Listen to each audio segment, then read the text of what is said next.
All right, moving on to Advanced Path Geomancer here. Geomancers revolve around the use of gems. And gems are in-game items that are typically used for currency. So there is coin, which is copper, and 10 copper is a silver, and 10 silver is a gold. Okay? I don't think it gets any bigger than that. But then there is a skill tree in the artisan pathway called jeweler. And you can be an apprentice, journeyman, or master. And they care about using and identifying jewels. So just how a diamond is expensive in real life, a diamond is valuable in the game as well. Obviously, we do not use diamonds like real ones, but we have, and it's like a ton, man. There's like 10 different colors of gems. Don't quote me on this. We're like, seriously, don't quote me on this. There could be like 20. But there's like 10 different colors of gems, and then there's like 4 different versions of gems in that color. So a sapphire will have 4 different versions of the sapphire. They will all have a different value. Now they're all relatively equated, so the smallest version of it will be less than the more expensive version of it. And I'm fairly certain that as you change colors, that the costs are uh, also increased. So a diamond, which is like a bright blue diamond, the lowest diamond will still be higher than the given gem before it, I believe. It's a very unique part of the game, honestly, and I think it's what adds because it's like you get, instead of just like, oh, it's a bunch of coin, it's like, oh, this is some coin and some gems and some components, right? The loot, it diversifies the loot and it makes it interesting, and it also provides space in the rulebook for something as cool as Geomancer. And now Geomancers are sweet. I know of one Geomancer who is uh, very craft, like they've done Geomancer a lot for a long time. They're very experienced Geomancers, what I'm trying to get across. And they're a cool character. You should go find them when you play the game. They usually play pretty often, as far as I'm aware. They were there in my last game, so uh, let's get right into it. So with the requirements, you have to be a journeyman jeweler, uh, which means that you have to have production. So this is very much a production path, right? And in terms of production pathways, I'm pretty sure this is the only one that we've seen so far. Like Bard is a research pathway, and Geomancer is a production pathway, but there aren't other additional pathways, I believe. So a lot of the artisans, if they don't want to be a geomancer, they will just dump, instead of picking up the geomancer skills, they will just dump more pool into artisans, right? And this very much is combining magic with jewels. So if you are exclusively a artisan guy and you don't do any magic, then there isn't a combination type of pathway for you. So I would say, personally, in my opinion, that potentially in the future, hopefully, we see more production pathways. And production is a bit iffy, you know. If the pathway is super good, then every production guide just becomes that pathway, right? That's a very tough thing to balance. And Geomancer is very neat because because the limitation of you have to have magic with it, and you have to have Weaving 3, which requires Weaving 1 and Weaving 2, which are all 10 build skills, I believe. So this says 30 build, and Journeyman Jeweler, which, if I'm correct, it's like 2 for Apprentice, 4 for Journeyman, so and 8 for Master, so it'd be 6 here. So you're looking at 36 build for requirements, and that's not even, this is like Wizardry or something, so you're looking at a mediumly sized character. You know, you're well over 100 build, probably near 200 when you're starting this path. And what geomancers do is they get to interact with gems with ritual casting for the most part. That's the primary thing that you think of when you think of geomancers. They do some other stuff, um, but they primarily use gems with ritual casting for advantages, essentially. So we'll get right into the skills. You'll see that this is a 2 to 1 body ratio to build. So for 10 build, you get 5 body. Or for 5 build, you get 2.5 body, which is okay. But it's pretty good for a production type of pathway, right? Again, which this is the only production pathway as far as I know. Okay. Geomancer can cut uncut gems into any value. Gem cutter.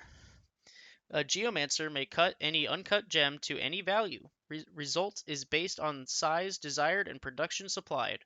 Each desired copper's value of the gem costs 2 production. Upon completion, if the value of the gem cannot be identified on jeweler ID tag, the player must supply a unique plot-approved Fizzrep to represent the cut gem. So, I totally forgot about this beforehand, but when I was explaining the gems, there are uncut gems that are not cut to a specific size, and you have to cut them. I imagine this has to do with the journeyman jeweler stuff as well, but it might just be an exclusive to Geomancer thing because that might be exactly what it is. There are uncut gems, and that's typically what people drop. So it takes uncut gems, which carry inherently some value, right? And that's what most people, I think, will use. And then geomancers can cut them to create value further. So it's like if you had like a big block of diamond, nobody's going to buy it, but you can turn it into the perfect size to apply to diamond rings, and then people will want to buy those, right? So you're very much simplifying the cut and making a profit in that sense of marketplace value, right? So you get to cut gems, which is sick. Without jumping into the skill, I couldn't tell you, but I'm fairly certain this is like exclusively a Geomancer thing, or it might be a Masterman jewelry thing. When we cover the artisan skills, we'll go back to this and we'll definitely talk about Geomancers. All right, so they get to cut gems and they can increase value. This is directly each desired copper's value of the gems costs 2 production. So this is very much trading 2 production for 1 copper too at a ratio of this. So that's good. Geomancer capture ritual. Geomancers may store rituals in gems. Upon getting access to the capture ritual ability, the Geomancer may capture a ritual in a gem and cast it later as needed, as if it were being cast. To use this ability, the Geomancer must cast the ritual as normal, using the necessary component scrolls in a circle. The gem may not be uncut and must have a copper value equal to or greater than the total cost of the ritual being cast. Alright. So, some limitations on what you specifically need to be able to use this ability. I mean, it makes sense. Geomancer must be the lead caster, and the gem must be the target of the ritual. So it's not, hey, we're all going to be casting here, and then the Geomancer just gets to jump in and be like, oh, well, that would be really good to have in this gem, guys. It's very much an intentional thing. Avatar and or wizardry fetishes do not reduce the casting cost while capturing a ritual. This is important. We will get back to this later, but as of right now, you do not get to apply fetishes to these rituals. So if we saw in the other pathways they have totems that act as ritual fetishes, those you can go out of your way to make those individually, not as part of a pathway. And so these in this instance, using fetishes does not reduce the casting cost of rituals when you're using capture ritual, when you intend to capture it with a gem. It's very much, I'm capturing this ritual with a gem, so we're not applying our fetishes here. Upon completion, the ritual is stored in the gem rather than having any immediate effect. Okay, cool. I mean, capture ritual. You're capturing a ritual in a gem. Sick. Any wild surges or backfires that occur during the casting/capture process occur at that time. So just like worm combat rituals, which says that like, okay, you cast the ritual and then you put it in your head and we do the back surge then, like right before it enters your head, right? It is the same process here. Right before it enters the gem, you do all the surges and backfire stuff. Okay. Once captured, the ritual acts normally when touch or packet delivered, free of wild surges or backfired, because you surged it or backfired it when you captured it. To cast a ritual, you have to crush the gem and cast the ritual as normal, stating ritual name. So ritual wrath. I don't imagine if wrath is a common one, but this is a way for a production and magic person to cast rituals, which is neat. You have to crush a expensive gem, which at this point is probably not up too big of a downside. If you're doing, I definitely see people put rituals in gems all the time, so it's not a, it's they probably. I am not, again. I'm a Nullifidian player. I have no interest in the magic stuff. But I assume that if people are willing to crush these gems to cast these rituals, that the ratio of money that you're losing from a gem is probably at that point nullified. Okay, it's probably not too expensive of a. It's not a downside, is what I'm trying to get across. So you get to cast rituals, which is sweet, and we're on the second skill here, which is hot. If this skill is used and the target is a gem that already contains a ritual, the old ritual is destroyed and the new ritual takes its place inside the gem. Okay, cool, neat. So you can reuse gems if you particularly need to, which is cool. All right, imbue gems. Geomancers may imbue a gem to give additional effects. So this has to do with the jeweler stuff, okay? The Geomancer may imbue a gem or a gem that has been set into a piece of mastercrafted jewelry with one of the following effects. All right. So, jewelry is a unique crafting path that lets you add value to essentially jewelry. It allows you to have an in-game tag for jewelry items. So, like for example, these we previously talked about concentration rings. Um, I personally, as a Nullifidian, I walk around with I'm a monk type character because I play Zen, right?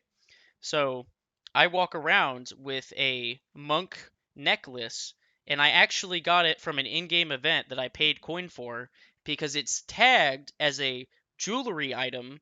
It has no magic. It's just a normal jewelry piece, but it's tagged as a jewelry item that is worth 4 silver. Okay, so jewelry artisan stuff directly turns production into this is a set amount of money worth of this jewelry piece, which is neat. I don't a lot of the other stuff like with let's take for example alchemy, they will spend their money they will spend well yeah, they'll spend money, time and resources and production pool, okay, into making an item, and then they have to go out on their own to sell that item for a specific price, because they'll have market value fluctuations, right? Like this game, this thing is like very popular and prevalent. Like they have a marketplace, they're engaging in an economy, right?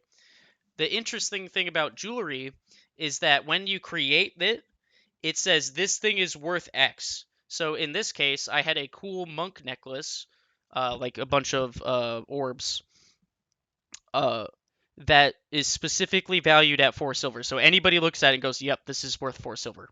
Right? There's not a debate on it. It's not like, "Oh, well, we have a bunch of," and to an extent, somebody could do that. They could be like, "Oh, I have a bunch of 4 silver pieces of jewelry. I'll buy it for free."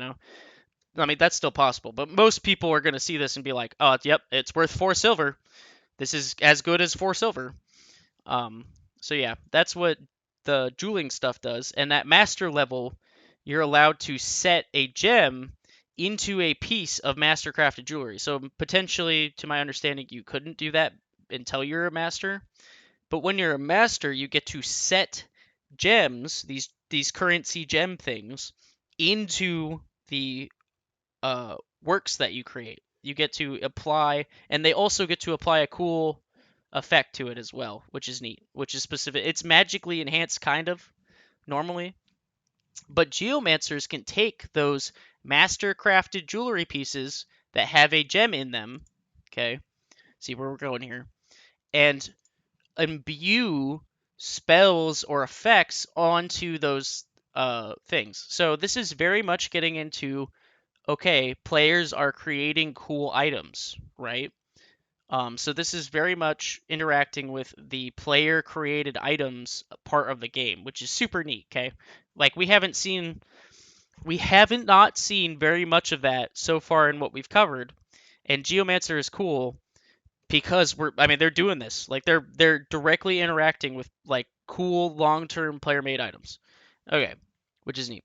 By spending wizardry or sorcery or avatar or spirit, depending on the gem type. So depending on what gem has got put into jewelry. Certain gems respond with certain types of magic, essentially. Like one is a spirit gem and one is a sorcery gem, etc. Please see the artisan section for which gem is which spirit, which I imagine will be in the jewelry section. You can apply resists to it, which is sweet. You can apply banes for it. Again, I don't know what to value these at, but like making resist effects is sweet, so that's super cool. And you can put spells. You can make so like my ring lets me cast fireball once, right? That's what the effect is. So depending on there's costs for the gems and then there's costs for the individual jewelry itself, etc. When you're deep into it, by the time that you're going to become a geomancer, like we're already talking like 100 plus build, you're going to have figured these things out in extent for yourself. And once we cover jewelry, it'll make a lot more sense. So hopefully the jewelry video will be out by the time that you're watching this. Fingers crossed. If not, like, because there's going to be a day when I just release this and it's not, that's off topic. Anyway, no gem may have more than 3 of any type of imbued charge active at any time. These charges are not, this is a very important sentence, these charges are not considered part of the rule of 10 that applies to ritually created item. These charges expire at the end of the event. Oh, interesting. So it's a temporary thing.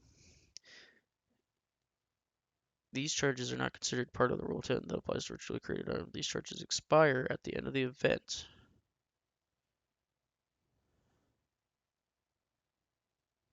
Imbued charge active at any time. Okay, neat.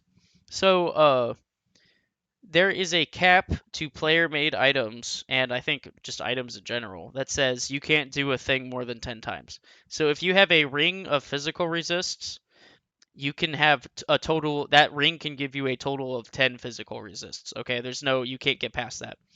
This is interesting because this allows you to apply, so if this 10 physical resist ring had a big fat gem on it, then you could go to a geomancer and pay them probably and be like, hey, can you put 3 resist ices on it as well? Which is super neat. Super cool. That's a really cool, and it expires at the end of the event. So this is very much I'm creating a temporary effect for this event. In which case, actually, in terms of these costs, I don't think that's a bad trade at all, from what I can tell. This is a pretty low amount of stuff, amount of costs for some of this, like resisting ices or resisting etc. is pretty cool and pretty useful and will come up. So like if you're fighting a bunch of ice elementals and the plot is about ice, then a geomancer could be like, hey, give me your 10 physical resist ring. I'm going to apply 3 resist ices to it, by the way. Like that's super neat. Okay. Very good skill. Very good skill. Gem workshop. Geomancer may attune to a gem. Cool. So essentially they can attune and can be completed over time to tune to large gems. The gem may not be used until it is fully tuned. They can attune to a gem, okay? Just like how people attune to or invest in a circle, or attune, or how an elementalist attunes to a plane.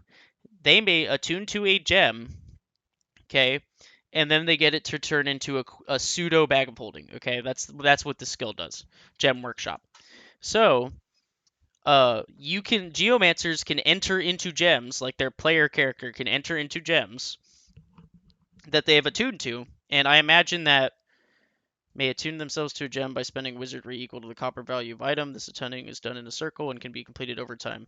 So I imagine the more expensive the gem is, the more longer it takes to attune to it, I would assume. This probably gets explained to you when you learn the skill, okay?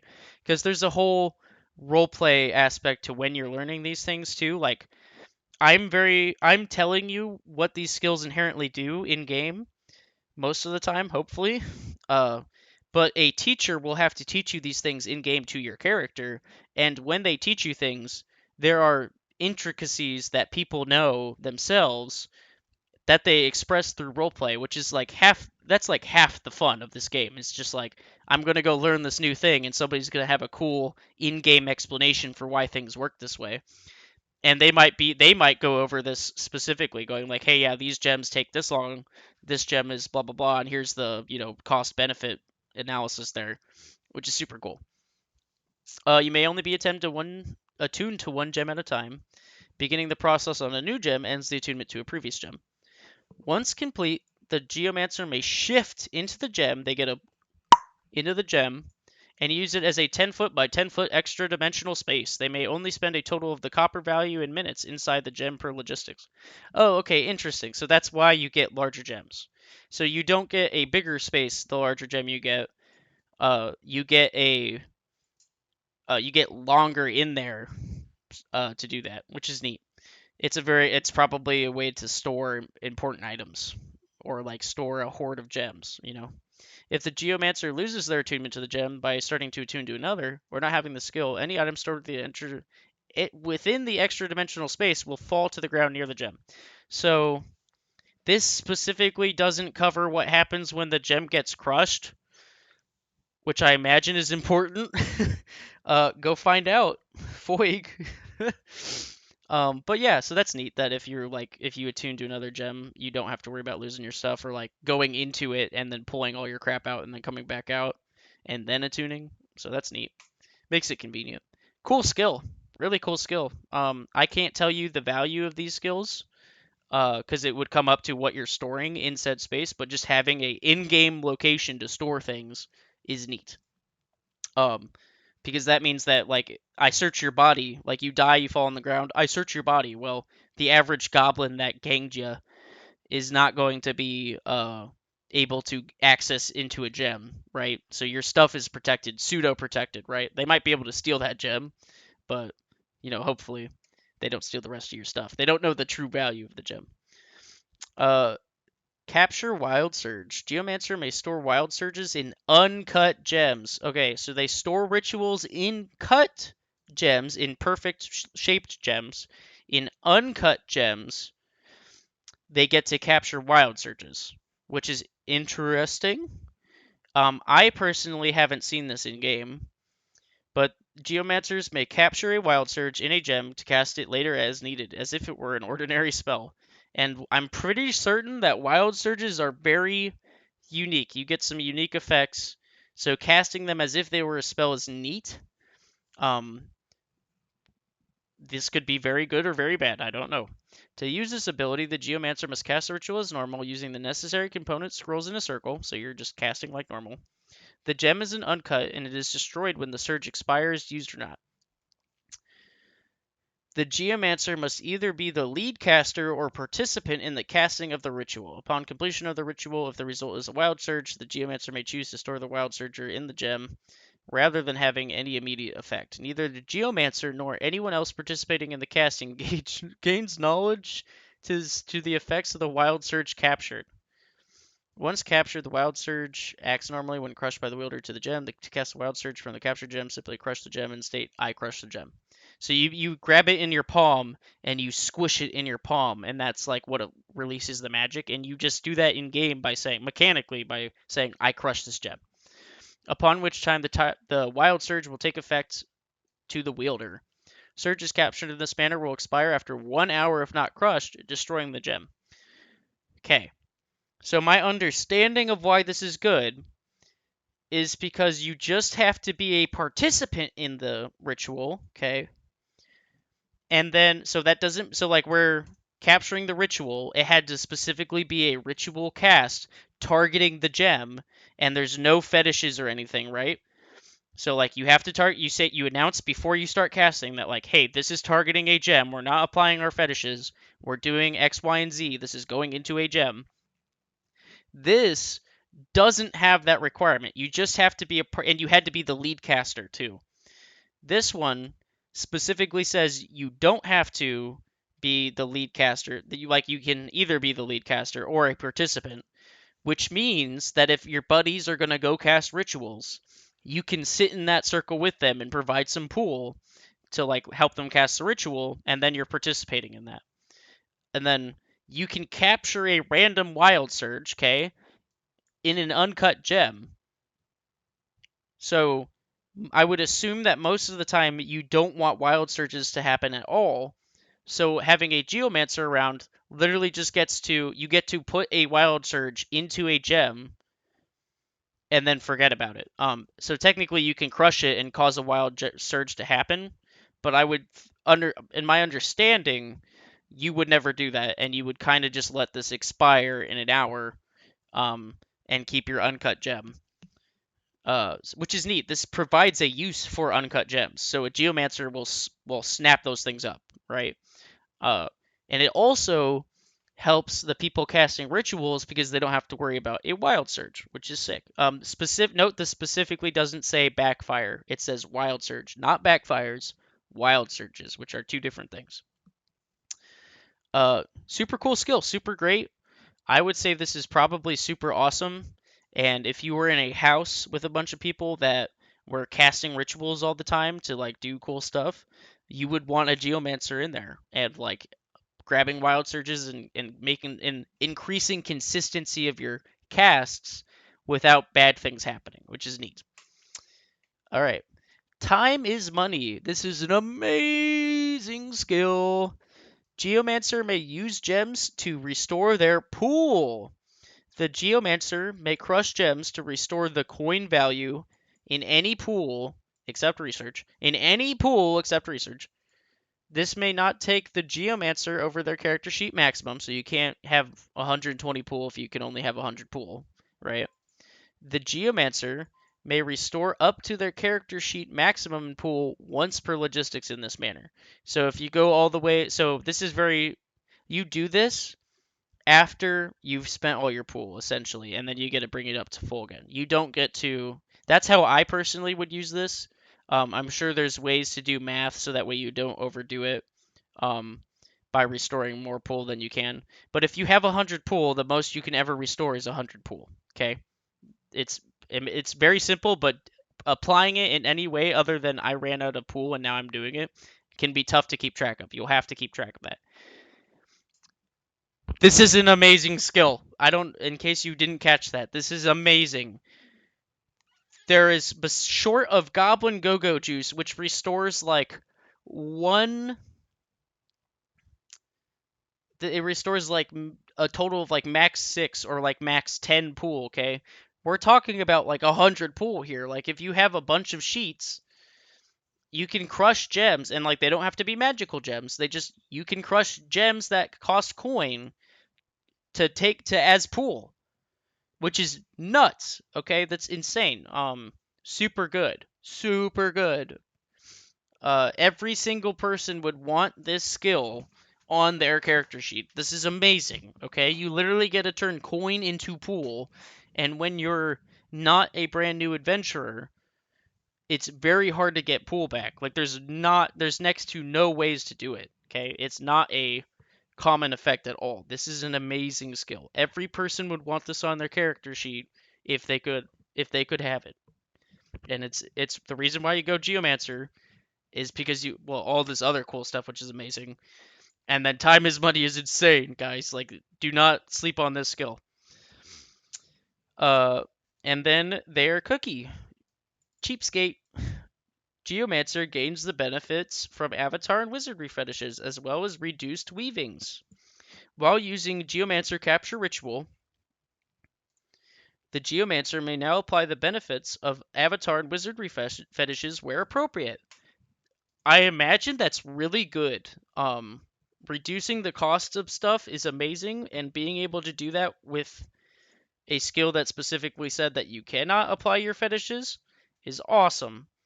The Geomancer also gains a 20% reduction to using Weaving 3. Okay, that's a cool effect. This is a direct reduction to a common meta magic that gets used. Okay, that's super sick. May weave up for 8 wizardry and weave down for 4 wizardry. When we cover meta magics, we're gonna talk about Geomancer a little bit, okay? Because it's so cool. Being able to have a literal reduction to weaving 3 is cool. It's sick. It's so good. This is okay. If you want to be a production person and occasionally you want to go on to fight stuff, like occasionally, like not all the time, and you want to do magic, okay? This is an amazing pathway to go down. A lot of this cool game is filled with people casually casting rituals, right? Like I know people who come into game and they go in a cabin and they suit up their cabin to make it look super cool and in game, and like they've got pelts and rugs and tapestries, and they've got in period tables and mugs, and they've got like their favorite drinks and their favorite snacks, and all they do is they chill in that cabin and cast rituals, and then like maybe and to make money in game, and then they get to roleplay the whole time too with all their buddies. I know people who do that pretty regularly. Okay, Geomancer fits immediately into that niche. Okay, where and then occasionally some of them will come out of the cabin and be like, oh yeah, I want to interact with the storyline, and I want to do some combat, and most of the time they're casting, because what they do most of the time is cast rituals, which means they have magic. They'll go out and they'll be a spellcaster, right? They'll progress their own story as they see fit with their character, um which is super cool. So if you're in that niche where you're like, I really am social, I want to do magic and I want to do crafting, this is an amazing advanced path for like this. Very much, it's a niche spot, but it's also a very popular niche spot, if you catch what I'm saying. Like a lot of people chill and cast rituals the whole time, and they get to talk to their buddies that they get to see like once a month at LARP, you know? It's a very awesome part of the game in my opinion. So yeah, that was Geomancer. This is a dope skill set. This is an amazing advanced path, to be honest. Uh, yeah, Geomancer really solid. The only production path that we've seen, or that I'm pretty sure we will see. I don't think there's very much. We have 1, 2, 3, 4, 5, 6 more advanced paths to go, figure out and learn about. So see you in the next one. We'll be going on to medium, which is sweet. Have a good day.